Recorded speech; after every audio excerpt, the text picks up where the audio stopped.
আমরা 11টি দল এবার ঐক্যবদ্ধভাবে নির্বাচনে অংশগ্রহণ করছি। আমাদের জাতীয় নাগরিক পার্টি এনসিপির শাপলাকলি মার্কায় 30 জন প্রার্থী সারা দেশের বিভিন্ন জায়গা থেকে নির্বাচনে অংশগ্রহণ করছে। আমি আপনাদের প্রতি আহ্বান জানাচ্ছি, অনুরোধ করছি, আপনারা তরুণ প্রজন্মকে সুযোগ দেন, পরিবর্তনের রাজনীতিকে সুযোগ দেন। আগামী 12ই ফেব্রুয়ারি আপনাদের কাছে সুযোগ এসেছে, আপনারা বেছে নেবেন পরিবর্তনের রাজনীতি নাকি পুরনো রাজনীতি। আমরা বিশ্বাস করি বাংলাদেশের মানুষ আপনারা পরিবর্তন চান, সংস্কার চান। গত 1.5 বছরে আমরা অনেক কিছুই অর্জন করতে পারিনি, সেই হতাশা, সেই ক্ষোভ আমাদের আছে।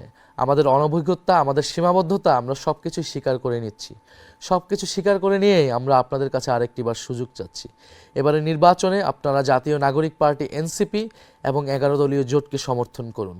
11 দলীয় জোট আগামী নির্বাচনে জয়লাভ করলে আমরা যেই পরিবর্তনের বাংলাদেশ, যে ইনসাফের বাংলাদেশের কথা আমরা বললাম, সেই বাংলাদেশ আমরা প্রতিষ্ঠা করতে পারব।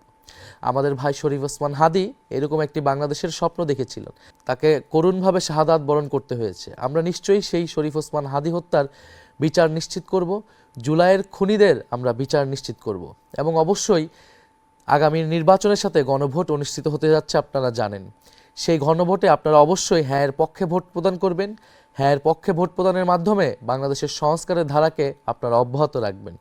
আগামী 12ই ফেব্রুয়ারি এদেশের তরুণ সমাজকে আবারও দায়িত্ব নিতে হবে, কারণ আমরা মনে করি যদি 12ই ফেব্রুয়ারি ব্যর্থ হয়, 12ই ফেব্রুয়ারি যদি সুষ্ঠু নির্বাচন না হয়, তাহলে 5ই আগস্টের বিপ্লব ব্যর্থ হবে।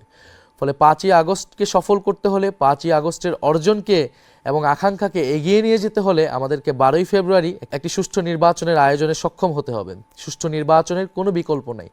ফলে বাংলাদেশের তরুণ সমাজ, বাংলাদেশের নারীরা, বাংলাদেশের আপামর সাধারণ মানুষ, আপনাদের সকলের কাছে আমি আহ্বান জানাচ্ছি 12ই ফেব্রুয়ারি আপনারা সকাল সকাল ভোট কেন্দ্রে আসবেন। আপনাদের ভোটাধিকার রক্ষার জন্য, গণতন্ত্র পুনঃপ্রতিষ্ঠার জন্য, ইনসাফ প্রতিষ্ঠার জন্য আমরা ভোট কেন্দ্রে থাকব।